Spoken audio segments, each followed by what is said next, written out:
Welcome to AP13 news. వార్తల ముందుగా ముఖ్యాంశాలు.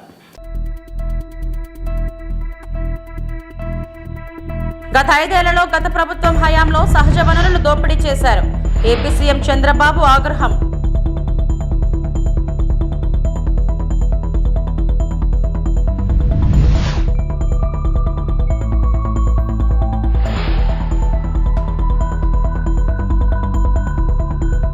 గతంలో రోడ్డుపైకి రావాలంటే భయమేసే పరిస్థితి ఉండేదన్న ఆంధ్రప్రదేశ్ ముఖ్యమంత్రి పవన్ కళ్యాణ్.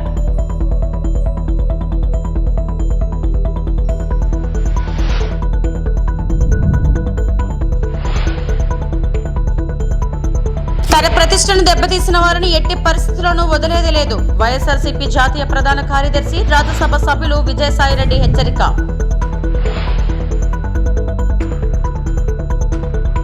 గత 5 ఏళ్లలో గత ప్రభుత్వం హయాంలో సహజ వనరులు దోపిడీ చేశారని ఏపీ సీఎం చంద్రబాబు ఆగ్రహం వ్యక్తం చేశారు. అడవులను కూడా ధ్వంసం చేశారని, భూములు, ఖనిజాలు, అటవీ సంపదను దోచేశారని ధ్వజమెత్తారు.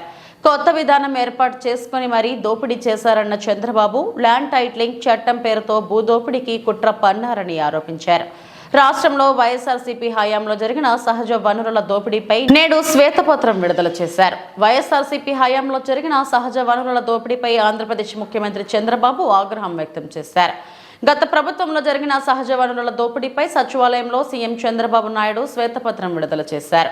భూములు, ఖనిజాలు, అటవీ సంపదను దోచేశారని, కొత్త విధానం ఏర్పాటు చేసుకుని మరీ దోపిడీకి పాల్పడ్డారని అన్నారు. పర్యావరణాన్ని పరిరక్షిస్తూ ముందుకు పోతారు. అలాంటి చూస్తే అడవులను కూడా ఇష్టానుసారంగా నిర్వీర్యం చేసే పరిస్థితికి వచ్చారు. ఎక్కడికక్కడ అడవులను కూడా ధ్వంసం చేసే పరిస్థితికి వచ్చారు.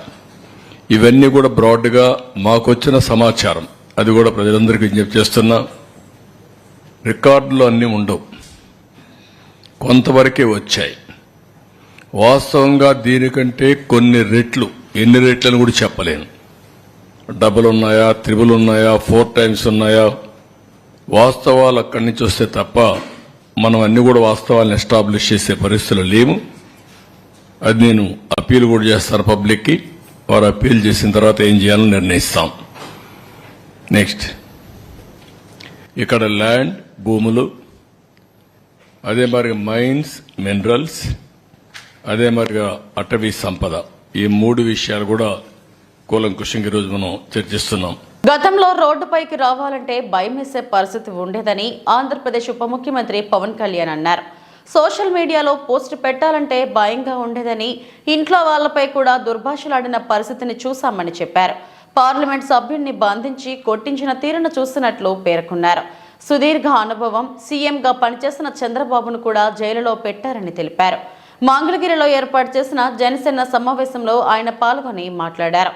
అంతకుముందు పవన్ కళ్యాణ్ పార్టీ తరపున గెలిచిన ఎమ్మెల్యేలు, ఎంపీలు, ఎమ్మెల్సీలను సన్మానించారు. ఈ సందర్భంగా ప్రజాప్రతినిధులకు బొకేల స్థానంలో ఆయన కూరగాయల బుట్ట అందజేశారు. అడ్డగోలుగా ఇసుక దోపిడీ, భూ కుంభకోణాలు చూశామని పవన్ పేర్కొన్నారు. 5 కోట్ల మంది ఒక్కటై అరాచక ప్రభుత్వానికి బుద్ధి చెప్పారని తెలిపారు. జనసేన తరపున పోటీ చేసిన మొత్తం 21 మందిని గెలిపించారని, పోటీ చేసిన చోటే కాకుండా చెయ్యని చోట్ల వేరే మహిళలు, జన సైనికులు తీవ్రంగా పోరాడారని వ్యాఖ్యానించారు. మనం తిన్న దెబ్బలు కానీ ఇంకెవరన్నా తగిలిండుంటే కనీసం ఒక పక్షం రోజులు కూడా నడిపేవారా అని అనిపిస్తుంది. మీరు చూశారు, ఒక రాష్ట్రానికి ముఖ్యమంత్రిగా చేసిన వ్యక్తి ఓడిపోగానే అసెంబ్లీలు కూడా లేకుండా వెళ్ళిపోయారు. ఓటమి అంత భయపడద్దు మనిషిని. అలాంటిది మనకి ఎంత జనబలం ఉండి ఒక్క సీటు కూడా గెలుచుకోలేని పరిస్థితుల్లో ఏదో ఒకటి వస్తే ఆ వ్యక్తిని వాళ్ళు తీసుకెళ్ళిపోయి, అలాంటి పార్టీకి 100% మనం స్ట్రైకింగ్ రేట్తో కొట్టడం చాలా చాలా అద్భుతమైన విషయం. 21 ఒకలా చూస్తే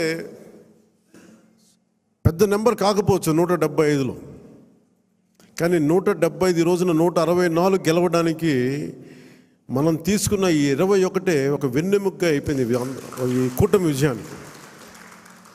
ఇది మామూలు విజయం కాదు. ఇది బయట మనం సభల్లో ఎక్కువ మనం ఊదరగొట్టుకోలేం, కానీ ఒకసారి మనం సాధించిన విజయం కూడా చెప్పడం చాలా అవసరం. ఏదైనా వ్యక్తిగతంగా నేను చాలా సందర్భాలు కొన్ని సినిమాల్లో ఏదైనా చేసినా కానీ నేను పెద్ద మాట్లాడిన కానీ ఇది ప్రజలకు సంబంధించిన విజయం కాబట్టి ఒక మార్పు కోరుకుంటే కోట్లాది మంది ప్రజల రోడ్ల మీదకి వస్తారు. మనం చూసాం ఎంత నలిగిపోయామో మనందరం.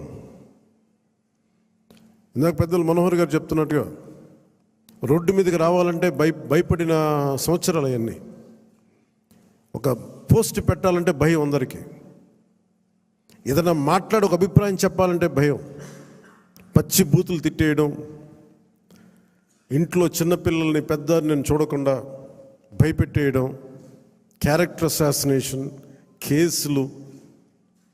సాక్షాత్తు ఒక పార్లమెంట్ సభ్యుడిని బంధించి మరీ తీసుకొచ్చి ఉన్నతాధికారుల చేత ఈ గుంటూరు ఈ సిఐడిదే ఆఫీస్లో ఆయన మీద పాశవికంగా ఆయన కొట్టించిన తీరు.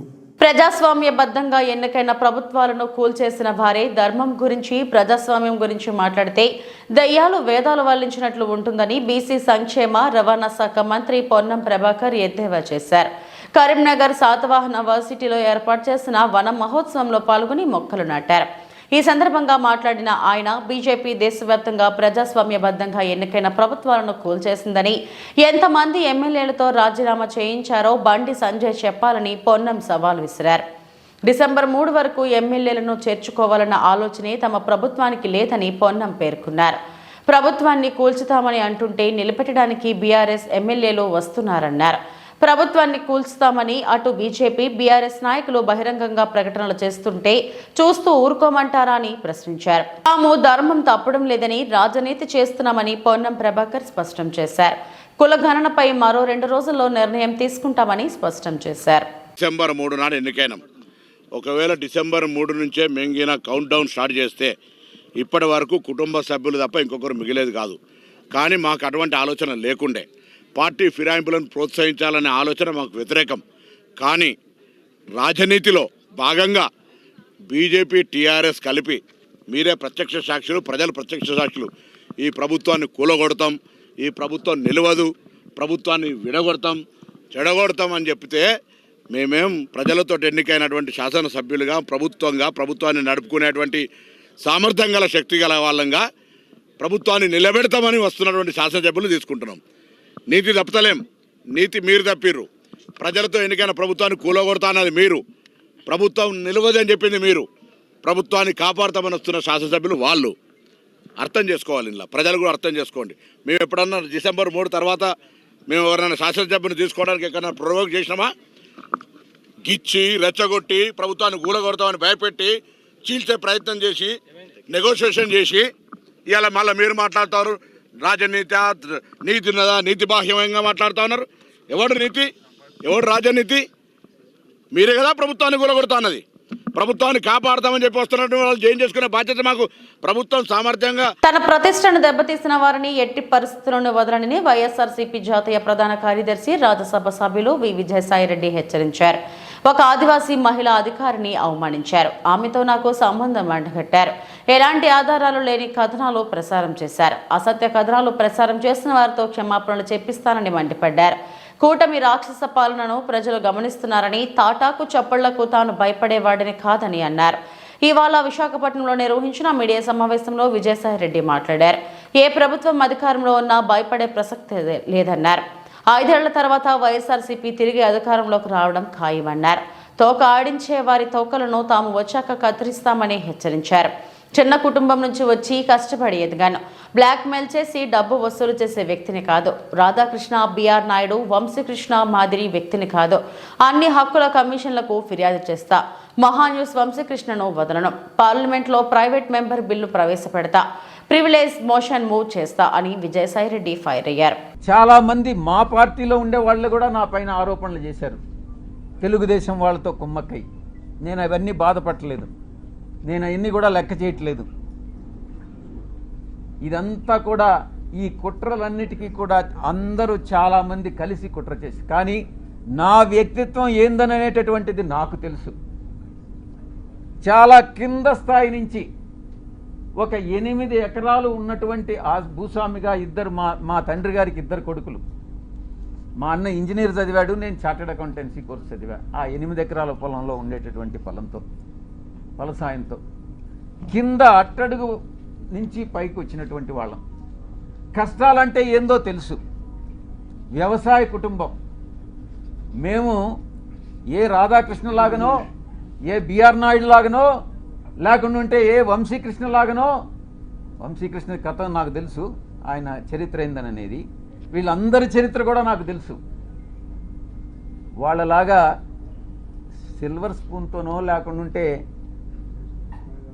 ఆ బ్లాక్మెయిల్ చేసి డబ్బులు సంపాదించేటటువంటి మనిషి కాదు సాయిరెడ్డి అనేటటువంటి వ్యక్తి. ఆ దేవదేవులైనటువంటి ఆ వెంకటేశ్వర స్వామి సాక్షిగా చెప్తా ఉన్నా, సాయిరెడ్డి తప్పు చెయ్యడు అంటే తప్పు చెయ్యడు. తప్పు చేస్తే ఆ దేవదేవులైనటువంటి ఆ వెంకటేశ్వర స్వామి శిక్షిస్తాడు. రాధాకృష్ణ కాదు, బిఆర్ నాయుడు కాదు, వీడు వంశీకృష్ణ కాదు. నేను ఒక్కటే చెప్తా ఉన్నా,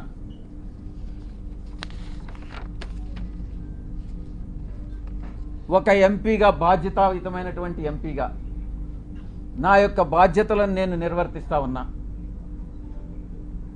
ఆ క్రమంలో సమాజాన్ని, అంతరాలు లేనటువంటి సమాజాన్ని తీర్చిదిద్దేదానికి నా వంతు కృషి నేను చేస్తా ఉన్నా. బరి తెగించి హద్దులు మీరి ఇష్టానుసారంగా ఆధారాలు లేకుండా నిరాధారమైనటువంటి ఆరోపణలు ఒక ఆదివాసీ స్త్రీతో సంబంధం ఉన్నట్టుగా మీరు చెప్పి ఈరోజు అదే ఆధారాలు మీరు ఎవరెవరికి సబ్మిట్ చేయాల్సి ఉంటుంది అన్నటువంటి విషయాన్ని నేను రాబోయేటటువంటి నా యొక్క ప్రెస్ కాన్ఫరెన్స్లో నేను ఎక్స్ప్లెయిన్ చేస్తాను. ఈ కుట్ర కుతంత్రాల వెనక ఎవరున్నారు అనే విషయాన్ని నేను ప్రశ్నిస్తా ఉన్నా. నాకు వ్యతిరేకంగా అనైతికంగా ప్రవర్తించినటువంటి వాడు వంశీకృష్ణ, 2 రాధాకృష్ణ, 3 బిఆర్ నాయుడు, 4 వెంకటకృష్ణ, 5 సాంబడు. నేను చెప్తా ఉన్నా, తప్పకుండా మీ అందరూ కూడా చట్టాన్ని. విశాఖలో చంద్రబాబు బంధువు గీతం కాలేజీ యాజమాన్యం భూములను ఆక్రమించుకుంటే ఎల్లో మీడియా ఎందుకు రాయలేదు? దీనిపై చంద్రబాబు ఎందుకు శ్వేతపత్రం విడుదల చేయడం లేదని మాజీ మంత్రి మేరుగ నాగార్జున ప్రశ్నించారు. గీతం కాలేజీ భూములపై టీడీపీ నేతలు చర్చకు రాగలరా అని సవాల్ విసిరారు. కేవలం వైఎస్ జగన్మోహన్ రెడ్డిపై నిందలు మోపడానికే చంద్రబాబు శ్వేతపత్రం విడుదల చేస్తున్నారని ఆగ్రహం వ్యక్తం చేశారు. రాష్ట్రంలో కబ్జాలు చేసిన వాళ్లే మళ్లీ నీతులు చెబుతున్నారని విమర్శించారు. సోమవారం వైఎస్ఆర్సీపీ కేంద్ర కార్యాలయంలో మాజీ మంత్రి మేరుగ నాగార్జున మీడియాతో మాట్లాడారు. మాజీ మంత్రి మేరుగ నాగార్జున ఏమన్నారంటే, చంద్రబాబు కేవలం అబద్ధాలతో కాలం గడుపుతున్నారు. చంద్రబాబు ఆస్థాన మీడియా ఇష్టం వచ్చినట్టు రాసిందే. గీతం కాలేజీ భూములపై రాష్ట్ర ప్రభుత్వం ఎందుకు మాట్లాడటం లేదు? 38 ఎకరాల ప్రభుత్వ భూమిని గీతం యాజమాన్యం ఆక్రమించుకుంది. మా దగ్గర అన్ని ఆధారాలు ఉన్నాయి. ఆక్రమించుకున్న భూములను మా ప్రభుత్వం స్వాధీనం చేసుకుంది. కేవలం వైఎస్ జగన్పై నిందలు వేయడానికే చంద్రబాబు శ్వేతపత్రం విడుదల చేస్తున్నారు. అవినీతిపై ఒక్క ఆధారం కూడా చూపించలేకపోయారు అంటూ ఘాటు వ్యాఖ్యలు చేశారు. భూముల మీద, సహజ వనరుల మీద, గృహ నిర్మాణం మీద, ల్యాండ్ టైటిలింగ్ మీద చాలా విషయాలు డిస్కస్ చేశారు. ఉదాహరణకి దసపల్లా భూములు, విశాఖపట్నంలో దసపల్లా భూములు చంద్రబాబు నాయుడు గారి ఆస్థాన మీడియా ఆయన నిరంతరము దుష్ప్రచారం చేసి దసపల్లా భూములు ఏయో జరిగినాయి అని చెప్తా ఉన్నారు. దసపల్లా భూములు ప్రభుత్వానికి కావని కోర్టులో చెప్పినాయి, సుప్రీంకోర్టే చెప్పింది. ఆ వ్యవహారంలో డెసిషన్ త్వరగా తీసుకొని కోర్టుకు సమర్పించాలని హైకోర్టు క్లియర్గా దాన్ని యాజ్ ఇట్ ఈజ్గా ఇంప్లిమెంట్ చేయమని చెప్తే దసపల్లా భూముల వ్యవహారం నిజంగా 2015లో తెలుగుదేశం పార్టీ హయాంలోనే సుప్రీంకోర్టు ఆనాడి అడ్వకేట్ జనరల్ వేణుగోపాల్ గారు రాష్ట్ర ప్రభుత్వానికి కూడా చాలా సూచనలు కూడా చేశారు. అది మర్చిపోతూ ఉన్నారు. వాటిని చంద్రబాబు గారు దాటవేస్తూ ఉన్నారు. ఈ భూముల విషయంలో దరిదాపు 64 మంది యజమానులు వచ్చి, అయ్యా భూములు ప్రభుత్వానికి కాదు మాయి, మేము కావాలని ఇచ్చామని చెప్పి ఆనాడు అన్ని పత్రికల్లో వచ్చిన విషయాన్ని మర్చిపోతూ ఉన్నారు. అయినా చంద్రబాబు గారు ఆరోపణలు చేస్తానే ఉన్నాడు. దారుణం ఏంటంటే కేవలం అబద్ధాలతో కాలం గడుపుతూ వాళ్ళ ప్రయత్నాలను కొనసాగిస్తూ ఉన్నారు.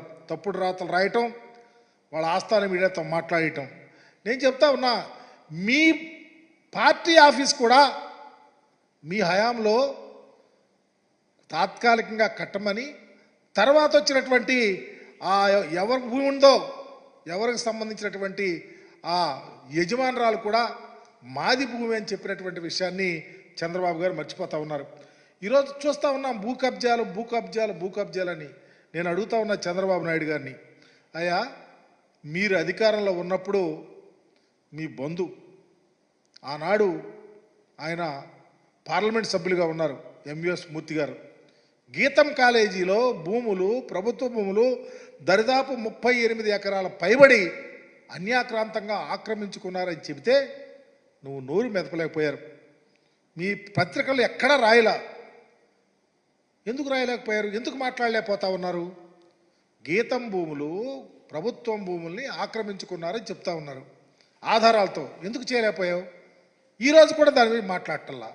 మా ప్రభుత్వం వచ్చిన తర్వాత 2 విడతలుగా, ఒకసారి 19 ఎకరాల చిల్లర, ఒకసారి 4 ఎకరాల చిల్లర ప్రభుత్వం ఆధీనం చేసుకుంది. దానికి పూర్తి ఆధారాలు మా దగ్గర ఉన్నాయి. మరలా తర్వాత కోర్టు నుంచి నోటీసులు వస్తే ఆగిపోయినాయి. ఈ విషయాల్లో చంద్రబాబు నాయుడు గారు ఎప్పుడైనా మాట్లాడతారా? ఆ విషయం గురించి చర్చిస్తారా? ఎప్పుడైనా నిజంగా గీతం భూముల విషయంలో మీరు ఇదిగో ఈ ప్రత్యేకంగా 19 ఎకరాలు ఫస్ట్ ఫేజ్లో, 4 ఎకరాల చిల్లర సెకండ్ ఫేజ్లో, తర్వాత కోర్టు ద్వారా ఆగిపోయింది. ఇంకా దరిదాపు 15 ఎకరాల దాకా ఉంది. దీని మీద మీరు మాట్లాడి డెసిషన్ తీసుకుని ప్రభుత్వం దీన్ని అన్యాక్రాంతంగా గీతం కాలేజీ భూములకు సంబంధించి అడుగుతారా? చంద్రబాబు గారిని కూడా అడుగుతా ఉన్నా. ఈ విషయం మాట్లాడరు.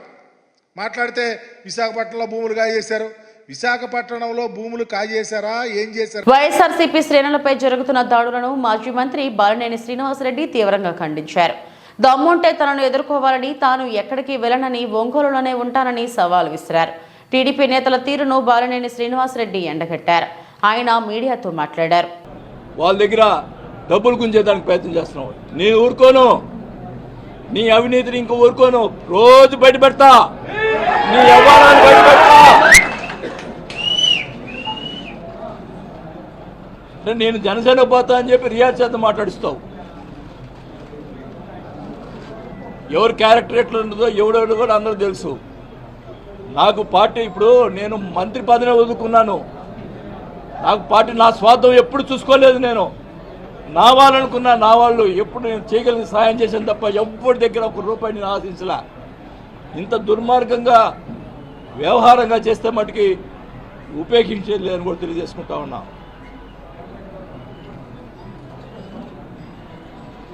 మీరు ఏం చేస్తారు? ఎందుకు నోటీస్ ఇచ్చారు? వాళ్ళు డబ్బులు ఎందుకు వసూలు చేస్తారు? అధికారులు ఫోన్ చేసి చెప్తున్నారు, ఏం సార్ ఇది, మీరున్నప్పుడు ఒక్కరు కూడా మాట్లాడారు. ఫోన్ చేసి బెదిరిస్తున్నారట. ఒక మైనింగ్ అధికారిని బెదిరిస్తాడు ఒక ఆయన, చోటా నాయకులు. ఈ బెదిరింటి ఏందో, ఈ అధికారులు ఏందో. కానీ పాపం ఎంప్లాయీస్ కూడా పాపం ఓట్లు వేశారు కదా, వాళ్ళకి జరగాలి కదా అట్లా. మరి మేము ఏం చేశామో వాళ్ళు ఏం చేస్తున్నారో అర్థమవుతుంది. కానీ ఒకటే చెప్తున్నా, నీకు అధికారం ఇచ్చారు, మేము చేయగలిగిన పనులు చేశాం. మంచినీటికి సంబంధించి 339 కోట్లు తీసుకొచ్చాం. అంతా రెడీ అయింది, టెండర్ అయింది. దాని నుంచి ఇవయ్యా మంచినీళ్ళు ఇప్పించవయ్యా జనాలకి. ఇచ్చి నీ పని చెయ్యి. వాడిని కొట్టు, వీడిని కొట్టిన తర్వాత ఏమన్నా అడిగితే నాకేం తెలియదు. ఏంది ఇది? మనుషులు కొట్టేది ఏంది? ఏముంది? రేపు నేను కూడా డైరెక్ట్గా అటాక్ ఇస్తా. కాకపోతే కేసులు పెడతారు, లోపల వేస్తారు. ఏమవుతుంది? 2 రోజులు బయటకు వస్తా. మా వాళ్ళు కూడా రెడీగా ఉన్నారు.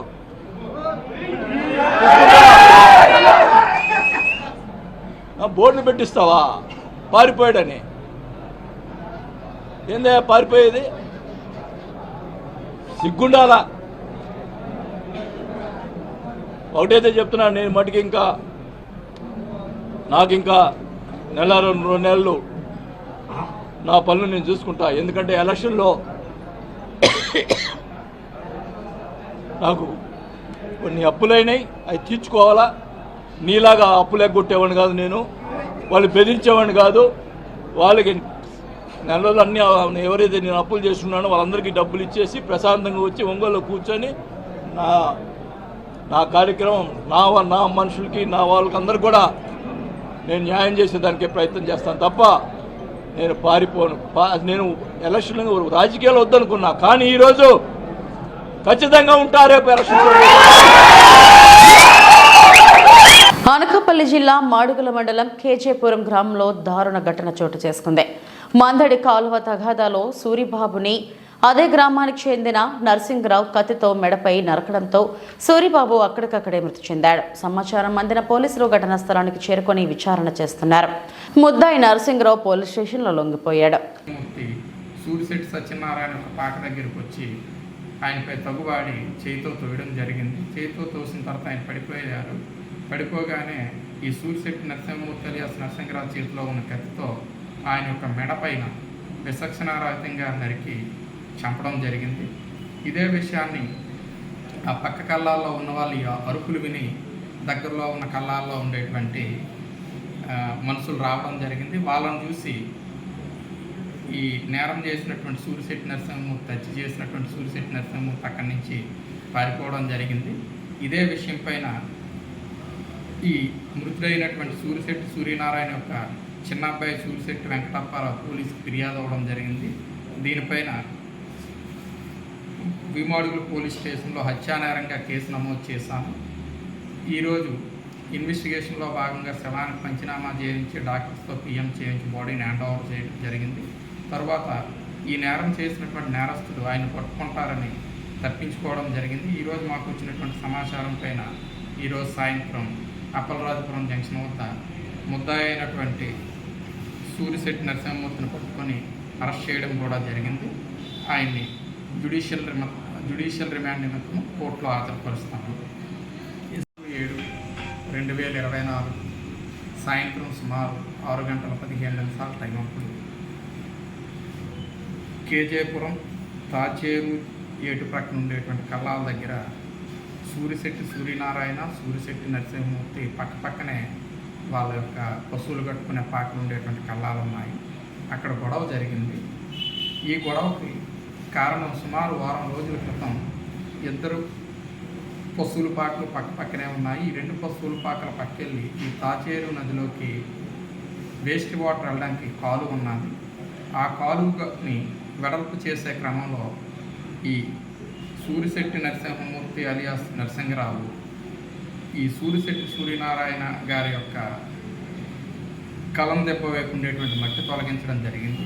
అదే విషయం పైన వారం రోజుల ముందు తగ్గువైంది. దానిపైన పలుమార్లు చేలో ఎదురైనట్టు ఇద్దరికి ఒకరి మధ్య ఒక తగాదాలు జరుగుతున్నాయి. ఇదే విషయం ఔషధ గుణాలు కలిగిన మొక్కలు నాటి పెంచుదాం. ఔషధ గుణాలు కలిగిన మొక్కలు నాటి పెంచుదామని views NGO executive director S Bhimrao కోరారు. ఈ మేరకు మంగళవారం ఉదయం సమతా డిగ్రీ కళాశాలలో ఔషధ గుణాలు కలిగిన మొక్కలు నాటిన అనంతరం ఆయన మాట్లాడారు.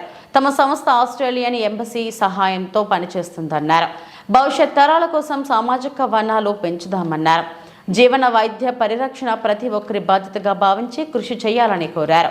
శీతోష్ణస్థితి వేడెక్కకుండా కృషి చేయడానికి విద్యార్థులు కృషి చేయవలసిన అవసరం ఉందన్నారు. సమంత కళాశాల డైరెక్టర్ శ్రీనివాస్ మాట్లాడుతూ తమ విద్యా సంస్థలో ఔషధ వనాన్ని అభివృద్ధి చేస్తున్నామన్నారు. భూగర్భ జలాలు పెంపొందించేందుకు కృషి చేద్దాం. ప్రతి విద్యార్థి కనీసం 10 మొక్కలు నాటి పెంచాలని కోరారు. సమస్త జీవరాశిని కాపాడుకునేందుకు పర్యావరణ హితంగా జీవించడానికి ప్రతి విద్యార్థి కృషి చేయాలన్నారు. కార్యక్రమంలో టీచింగ్ ఫ్యాకల్టీ రాజా ప్రవీణ మాట్లాడుతూ తూర్పు కనుమలలో లభ్యమయ్యే అన్ని ఔషధ మొక్కలు సేకరించి పెంచడానికి కృషి చేస్తున్నామన్నారు. 40% నుండి 80% ప్రాణవాయువు ఇచ్చే సముద్రాల పరిరక్షణ అందరి బాధ్యత అన్నారు. తాము విద్యార్థులకు పర్యావరణ పరిరక్షణ అంశాల మీద అవగాహన కార్యక్రమాలు నిరంతరం నిర్వహిస్తున్నామన్నారు. కార్యక్రమంలో సంస్థ టీచింగ్ ఫ్యాకల్టీ సభ్యులు, విద్యార్థులు, వ్యూస్ సంస్థ coordinator J Rajeshwari, green climate team NGO వ్యవస్థాపక కార్యదర్శి జేవీ రత్నం తదితరులు పాల్గొన్నారు. Extending their help in providing us with a good number of medicinal plants. And you know very well nowadays all the people are getting more and more aware on their health, right? So even this medicinal plants also are very useful for those people. So with this for information, I would like to thank the people for giving this opportunity. నమస్కారం. ఈరోజు మా Samata botanical గార్డెన్లో మేము పెంచుతున్న ఈ medicinal ప్లాంట్స్తో పాటు మరికొన్ని ప్లాంట్స్ని పెంచడానికి ఈరోజు వ్యూస్ సంస్థ వారు మాకు సహాయం చేసినందుకు చాలా సంతోషంగా ఉంది. సో మెడిసినల్ గార్డెన్ మనం అనుకుంటాం అందరం ఎంతో ఎఫర్ట్స్ పెడితే కానీ పెంచలేము అని చెప్పి, కానీ మనం ప్లాన్ చేసుకుంటే కొంచెం ప్లేస్లో కూడా పెంచవచ్చు. మేము పెంచుతున్న ఈ మొక్కలు ఇంచుమించు ఒక 30-40 వెరైటీస్ వరకు తక్కువ ప్లేస్లో పెంచుతున్నాం. ఒకప్పుడు ఇది ఖాళీగా ఉన్న ఈ ల్యాండ్ని మాకు 23 పాస్డ్ అవుట్ బిఎన్సి బ్యాచ్ పిల్లలు డెవలప్ చేసి పెట్టారు. తర్వాత ఇప్పుడున్న ఈ పిల్లలందరూ కూడా దీన్ని సంరక్షిస్తున్నారు. సో అలా మనం కొంచెం టైం తీసుకొని వెచ్చించగలిగితే, కొంచెం ప్లేస్ కనుక దానికోసం పెట్టగలిగితే చాలా విలువైన మొక్కల్ని మనం పెంచవచ్చు. ప్రతి దానికి మెడిసిన్ మనకు ప్లాంట్స్ నుంచే దొరుకుతుంది. అలాగే మనకు ప్రతి జబ్బులకి ఆహారం నుంచే మనం మెడిసిన్ తీసుకోవచ్చు. అలాంటి మొక్కల్ని మనం ఇక్కడే పెంచుతున్నాము. అలాగే ఆహారాన్ని పండించే కొన్ని మొక్కలు ఓన్లీ మందుకు మాత్రం ఉపయోగపడే మొక్కల్ని కూడా మనం ఈ గార్డెన్లో పెంచుతున్నాం. అలా ఇంకా ఎవరికైనా ఇంట్రెస్ట్ ఉన్నా కూడా ఇలాంటి కార్యక్రమాలు చేయడంలో మేము మా పిల్లలు కూడా సహాయం చేస్తాము. అలానే అందరూ కూడా ఇండివిజువల్ గా పెంచుకొని మన హెల్త్ ని మన చేతుల్లోకి తీసుకుంటే బాగుంటుందని నేను అనుకుంటున్నాను. ఈ రోజు వ్యూస్ మరియు సమత డిగ్రీ కాలేజీలో ఈ పిల్లలతో కలిసి ఈ యొక్క ప్లాంటేషన్ ప్రోగ్రామ్ చేస్తున్నాం. ఈ యొక్క ప్రోగ్రామ్ యొక్క ముఖ్య ఉద్దేశం ఏంటంటే విశాఖపట్నంలో ఉన్న యూత్ కి, ముఖ్యంగా యంగ్ స్టూడెంట్స్ కి క్లైమేట్ చేంజ్ మీద అవేర్నెస్ ను జనరేషన్ చేసి ప్రతి ఒక్క యూత్ కి క్లైమేట్ చేంజ్ మీద, ఈ యొక్క ఎన్విరాన్మెంట్ మీద ఏ విధంగా మేము ప్రొటెక్షన్ చేయాలి అనే ఒక ఉద్దేశంతో వ్యూస్, సమత కాలేజ్ మరియు ఆస్ట్రేలియన్ ఎంబసీతో కలిసి ఒక 15 కాలేజు అండ్ హై స్కూల్ ఈ యొక్క ప్రోగ్రామ్ ఆరంభిస్తున్నాం. 750 పిల్లలతో కలిసి మేము క్లైమేట్ చేంజ్ మీద, ఎన్విరాన్మెంట్ మీద ఏ విధంగా ప్రొటెక్షన్ చేయాలి, ప్రతి ఒక్క స్టూడెంట్ బాధ్యత ఏంటి, చెట్లు ఏ విధంగా పెంచాలి, ప్రతి ఒక్క చెట్టు యొక్క విలువను మనం తెలుసుకొని భవిష్యత్తులో గ్రీన్ విశాఖపట్నం ఏ విధంగా స్థాపించాలనే ఉద్దేశంతో ఈ యొక్క ప్రోగ్రామ్ మేము ఆరంభించాం. సమత డిగ్రీ కాలేజ్కి స్టూడెంట్స్కి చాలా వందనాలు. ఈ వార్తలు ఇంతటితో సమాప్తం. నమస్తే.